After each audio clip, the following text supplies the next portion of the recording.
নমস্কার বন্ধুরা, মাঝরাতে সাসপেন্স সামথিং ক্লাসিক সেগমেন্টে আপনাদের স্বাগতম। আজকের গল্প নারায়ণ গঙ্গোপাধ্যায়ের লেখা দুর্ধর্ষ মোটর সাইকেল। গল্প পাঠে সম্রাট। শুরু হচ্ছে দুর্ধর্ষ মোটর সাইকেল।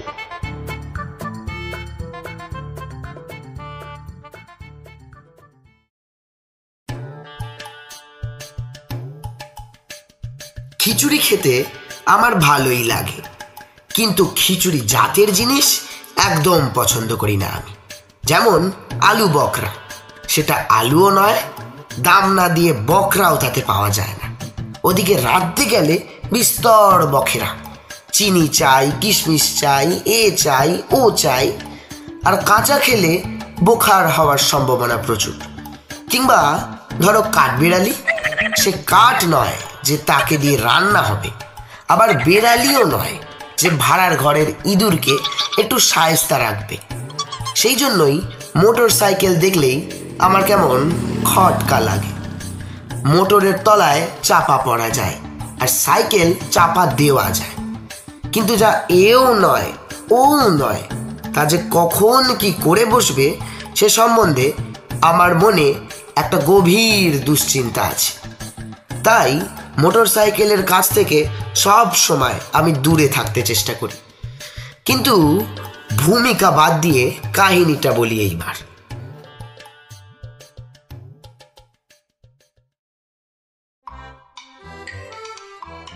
তোমরা আমার পিস্তুতো ভাই ফুচুদাকে দেখনি? অমন ভয়ঙ্কর লোক যে সংসারে একজনের বেশি জন্মায় না, পৃথিবীর পক্ষে একটা বাঁচোয়া বলতে হয় সেটাকে। বছর তিনেক এক নাগারে ম্যালেরিয়া ভুগে ফুচুদার পিলেটা হয়ে উঠেছিল জয় ঢাকের মতো। চুলগুলো দেখলে মনে হয় ঠিক ব্রহ্মতালু বরাবর কেউ একখানা মুড়ো ঝাঁটা বসিয়ে রেখেছে। মিক্সচার আর কুইনিন খেয়ে খেয়ে ফুচুদার পেটের মধ্যে যখন দস্তুর মতো একটা ডিসপেন্সারি তৈরি হয়ে গেল, তখন একদিন 104 জ্বর গায়ে নিয়েই ফুচুদা দুত্তর ম্যালেরিয়ার নিকুচি করেছে বলে লাফিয়ে উঠলেন। তারপর সোজা ভাড়ারে গিয়ে কড়মড় করে খানিক ছোলা চিবিয়ে খেয়ে উঠোনে নেমে ডন দিতে শুরু করলেন। ওগো, আমার ফুচু যে পাগল হয়ে গেল বলে কান্না জুড়লেন পিসিমা। কিন্তু সে কান্নায় ফুচুদার হৃদয় আর গলল না। ব্যারামবীর ফুচুদা ব্যায়ামবীর হওয়ার জন্য আদা নুন খেয়ে লেগে গেলেন। বললে বিশ্বাস করবেন না, ম্যালেরিয়া তাড়িয়ে তবে তিনি থামলেন। শুধু তাড়ালেন তাই নয়, চেহারাখানা যা বাগালেন সে 10 জনকে ডেকে দেখাবার মতো। তখন শুরু হলো আমার ওপর দিন রাত উপদেশ বর্ষণ। কি ছাগলের মতো দিন রাত পালা জ্বরে ভুগছিস পেলা? ছ্যা ছ্যা, ছাগলে বুঝি খুব পালা জ্বরে ভোগে ফুচুদা? আমি জানতে চাইলাম। তোর সঙ্গে কথা বলাই ধাসটাম। বিরক্তিতে ফুচুদার নাক কুচকুলেন। শোন পেলা, যদি রোজ সকালে 300 ডন আর 300 বৈঠক দিতে পারিস, তোর পালা জ্বর পালাতে পথ পাবে না। 300 ডন আর 300 বৈঠক শুনেই আমার দম আটকে এলো। পালা জ্বর পালাবার আগেই যে তবে আমাকে পালাতে হবে ফুচুদা, মানে আমার দেহ ছেড়ে চম্পট দিতে হবে আত্মারামকে। ফুচুদা আর কিচ্ছু বললেন না, দুমদাম করে বেরিয়ে গেলেন বাড়ি থেকে। আমিও স্বস্তির নিঃশ্বাস ফেলে বাঁচলাম। 300 ডন আর 300 বৈঠক, তার চেয়ে 300 বছর জ্বরে ভোগা ভালো। কিন্তু ফুচুদা আমায় ছাড়লেন না। রবিবারের সকালে অঙ্ক নিয়ে বসেছি, এমন সময় দোরগড়ায় ভটভট করে একটা সন্দেহজনক আওয়াজ পাওয়া গেল। আঁতকে লাফিয়ে উঠতেই দেখি মোটর বাইকই বটে, আর তার ওপর ফুচুদা বসে আছে চেঙ্গিস খাঁর ভঙ্গিতে। চেঙ্গিস খাঁকে আমি দেখিনি, কিন্তু ফুচুদার মুখের চেহারা দেখেই মনে হলো চেঙ্গিস খাঁ নিশ্চয়ই এই ভঙ্গিতে ঘোড়ায় চাপতেন। ফুচুদা বললেন, পেলা চলে আয়। আমি বললাম, কোথায়? নতুন বাইক কিনেছি, তোকে একটা রাইড দেব। আমার বুকটা ধড়ফড় করে উঠল। সব হয় বললাম, অঙ্কটা মিলছে না ফুচুদা, আজ থাক। ফুচুদা ভ্রুকুটি করলে, জ্বরে ভুগে ভুগে আর ঘরে বসে বসে থেকে তোর মগজে মরচে পড়ে গেছে। অঙ্ক মিলবে কোত্থেকে? দরকার হলো ফ্রেশ এয়ার। চল তোকে হাওয়া খাইয়ে আনি। হাওয়া খেতে আমার একদম ইচ্ছে করছে না, আমি জানালাম। তোর ইচ্ছে করুক আর না করুক, তাতে আর কি আসে যায়? ভারী আমার ওস্তাদ এসেছে। আমি আরও কি বলতে যাচ্ছিলাম, কিন্তু সুযোগ আর পেলাম না। তার আগেই ফুচুদার পালোয়ানি হাত আমাকে এক হ্যাঁচকা টানে মোটর সাইকেলে তুলে ফেললো। আমি বললাম, গেলাম গেলাম। ফুচুদা বললেন, এখনো যাসনি, এইবার চললি। সঙ্গে সঙ্গেই ভট ভট করে মোটর সাইকেলের আওয়াজ উঠল।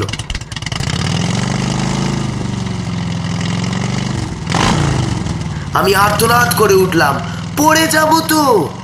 যাস তো যাবি, জ্বরে না মরে অন্যভাবে মরলে এমন কিছু লোকসান হবে না। আমি প্রাণপণে ফুচুদার কোমর চাপটে ধরলাম। ডায়মন্ড হারবার রোড দিয়ে মোটর বাইক ছুটল। চোখ বুজে দুর্গা নাম জপ করে চলেছি আমি। হু হু করে হাওয়া বইছে কানের পাশ দিয়ে। মনে হচ্ছে এক্ষুনি আমাকে উড়িয়ে নিয়ে চলে যাবে। আর ছিটকে যদি একবার পড়ি, তাহলে আর চ্যাঁ ফ্যাঁ করতে হবে না, একেবারেই ঠান্ডা। ফুচুদা আমার দিকে ঘাড় ফেরালেন। কেমন লাগছে পেলা? গ্র্যান্ড না? আমি চোখ মেলে বললাম, গ্র্যান্ডে বটে, তবে শেষ পর্যন্ত গ্রাউন্ডে গড়াগড়ি না খায়। ফুচুদা চোটে কি বলতে যাচ্ছিলেন, তার আগেই সামাল সামাল বলে রব উঠল। একটুর জন্য ধাক্কা লাগলো না একটা মোষের গাড়ির সঙ্গে। আমি চেঁচিয়ে উঠলাম, ফুচুদা! ফুচুদা রুখে বললেন, হয়েছে কি? অমন করে ষাঁড়ের মতো চেঁচিয়ে উঠলি কেন কানের কাছে? এক্ষুনি যে অ্যাক্সিডেন্ট হতো বই যেত। ট্রেনে অ্যাক্সিডেন্ট হয় না, এরোপ্লেন ক্র্যাশ করে না, মোটর উল্টে যায় না, আর মোটর বাইক অ্যাক্সিডেন্ট করতে পারবে না? ভেবেছিস কি তুই? এমন সময় গেল গেল রব উঠল আবার। তাকিয়ে দেখি, সর্বনাশ!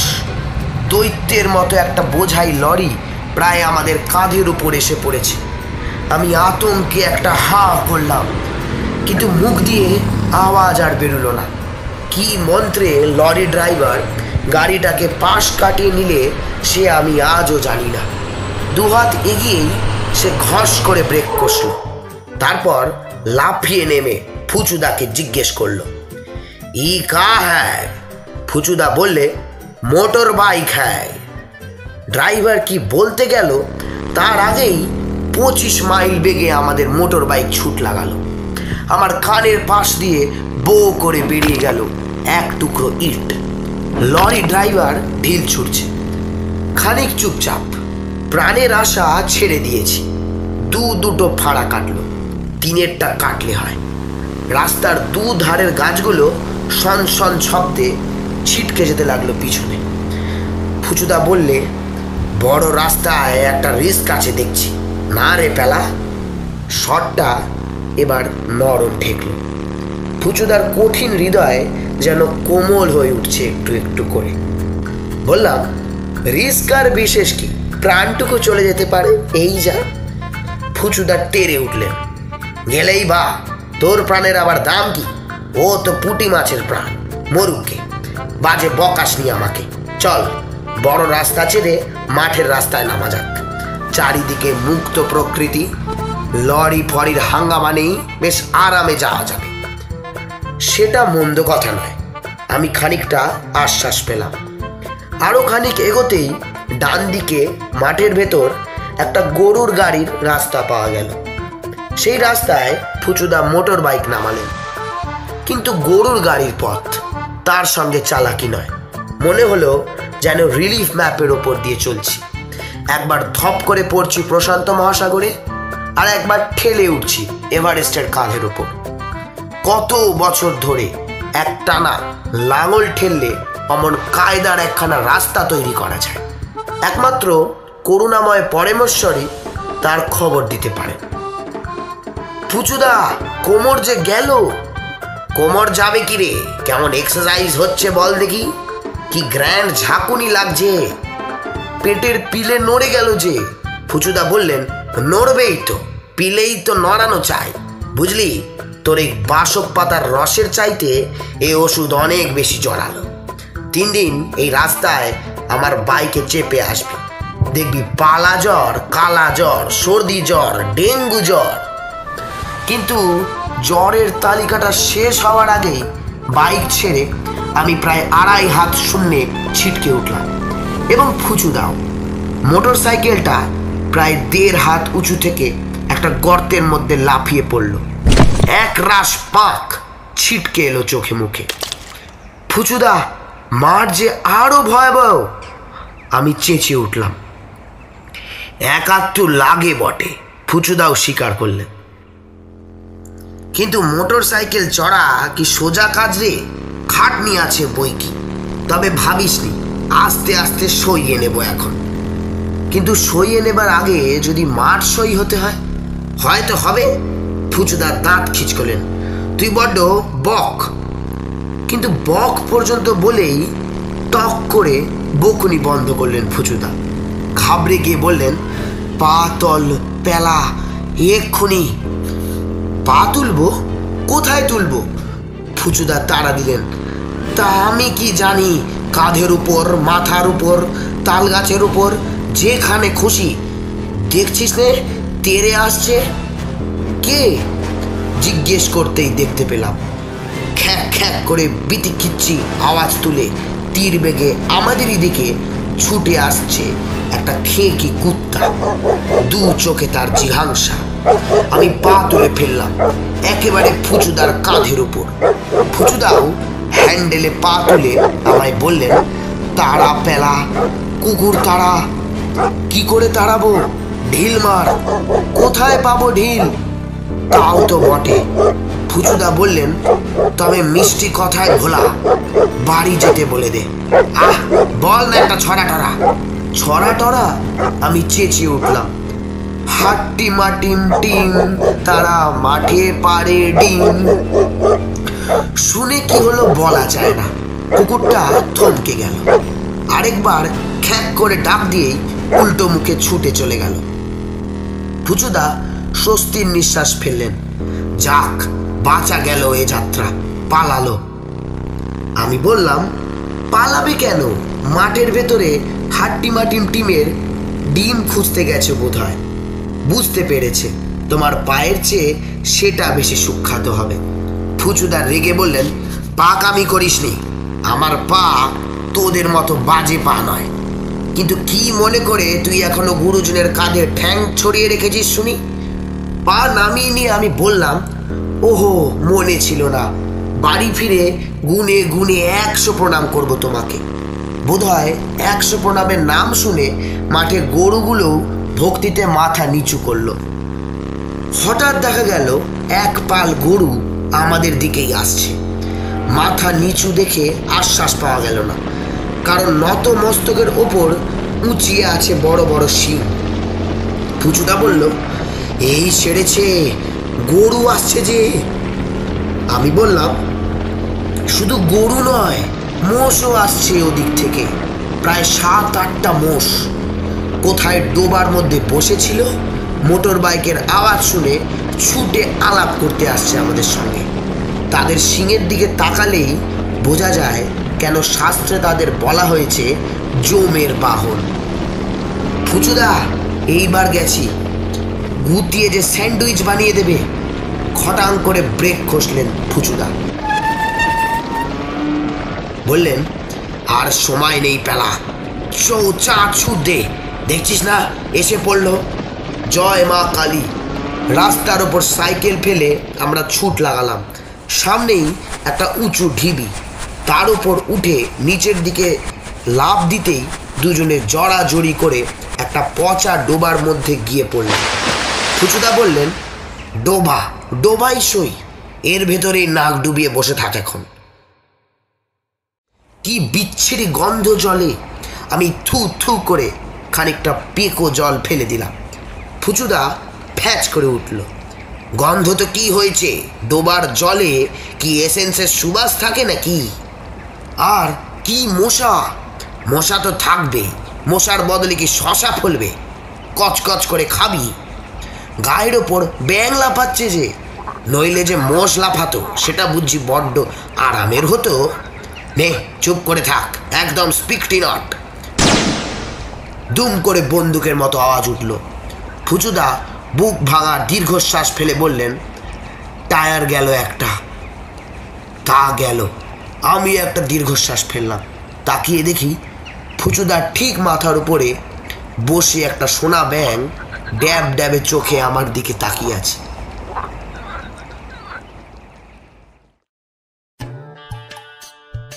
দু ঘন্টা পরে যখন উঠে এলাম তখন সাইকেলটা আর চেনা যায় না। স্পোকগুলো ভাঙা, টায়ার ফাটা, যেন অ্যাটম বোমায় বিধ্বস্ত হিরোশিমা।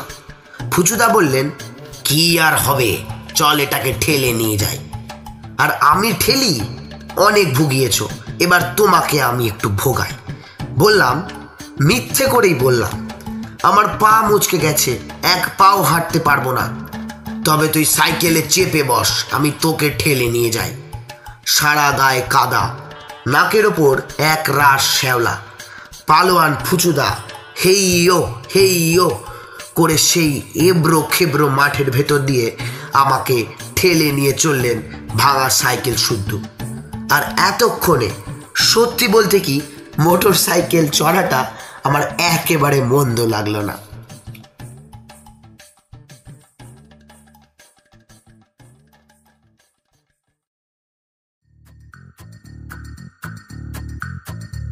এতক্ষণ শুনছিলেন নারায়ণ গঙ্গোপাধ্যায়ের লেখা দুর্ধর্ষ মোটর সাইকেল।